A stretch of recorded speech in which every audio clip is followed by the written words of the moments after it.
गंगा शिक्षण प्रसारक मंडळाच्या वतीने आयोजित केलेल्या कैलासवासी दत्तराव रौंदळे व कैलासवासी गंगाबाई दत्तराव रौंदळे स्मृती व्याख्यानमालेस उपस्थित असलेल्या आपण सर्वांचं स्वागत.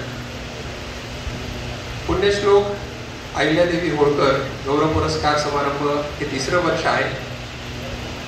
ज्यांनी केवळ मूर्तीचा जीर्णोद्धार केला असं नसून त्यांनी संस्कृतीचा सुद्धा जीर्णोद्धार केलेला आहे. आणि अशा लोककल्याणकारी स्मृतास्मास मी अभिवादन करतो. सन्माननीय सभापतीजींनी आपल्याला आता कळवलं की त्यांनी कुठल्या मंदिरांचा जीर्णोद्धार केला, तर त्याच्यामध्ये आपले इथले परळी वैजनाथ आणि घृष्णेश्वर असे दोन्ही मंदिरं त्यांनी जीर्णोद्धार केलेले आहेत.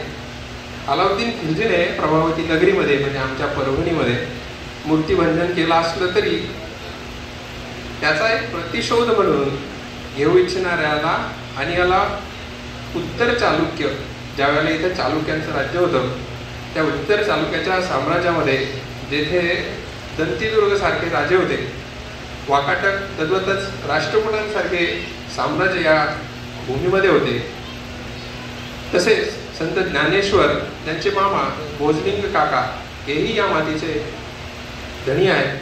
त्याचबरोबर कृष्ण अवतार असलेले नरसिंह नामदेव आणि ज्यांच्या जात्यांच्या ओव्याशिवाय विठ्ठलाला सुद्धा करमत नव्हतं अशा त्या संत जनाबाई याही इथल्याच भूमीच्या आहेत. अशा या कर्मभूमीमध्ये आणि या संतांच्या भूमीमध्ये मी भांडार श्री रामजी शिंदे साहेबांचं स्वागत करतो.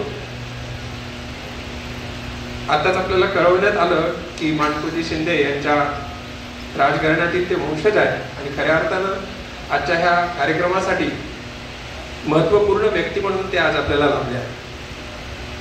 एकेकाळी संघाचे आमचे सरसहकारी त्यांच्या भाषणामध्ये एक किस्सा त्यांनी सांगितला होता. तो असा होता की त्यांच्या प्रवासामध्ये ज्या वेळेला ते रत्नागिरीमध्ये प्रवास करत असताना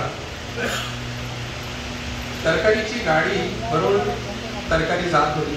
त्याच्यामध्ये समोरच्या केबिनमध्ये ड्रायव्हर आणि त्याच्यासोबतचा क्लीनर बसलेला होता. तिथं बसायला त्यांना जागा मिळाली. काही अंतर पुढे गेल्यानंतर एका मध्यभागच्या ठिकाणी एक व्यापारी उभा होता. त्या ठिकाणी ती तरकारीची गाडी थांबली आणि थांबल्यानंतर फक्त त्यांनी ब्रेक मारलं आणि त्यांनी सांगितलं की तुम्ही तरकारी उतरून घ्या. त्यावेळेला उपस्थित असलेले सरसहकारी म्हणाले, अरे तुम्ही विचारलं नाही का किती तरकारी उतरवली किंवा कोणी घेतली किंवा किती घेतली? ते म्हणाले, साहेब मला पक्का विश्वास आहे, कारण जो व्यापारी खाली उभा आहे तो मराठवाड्यातला आहे.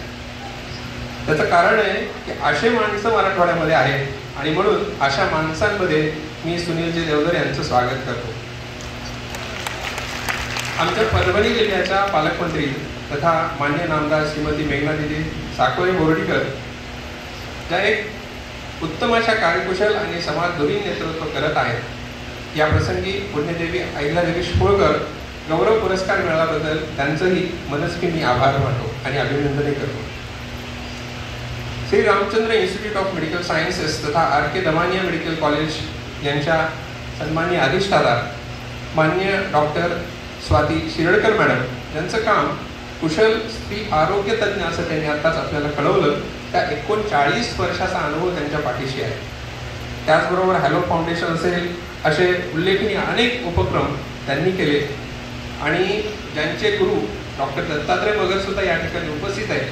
त्यांचा ऋणानुबंध त्यांनी आपल्याला सांगितला. अशा स्वातीताईंचं सुद्धा मी स्वागत या परभणीकरांच्या वतीनं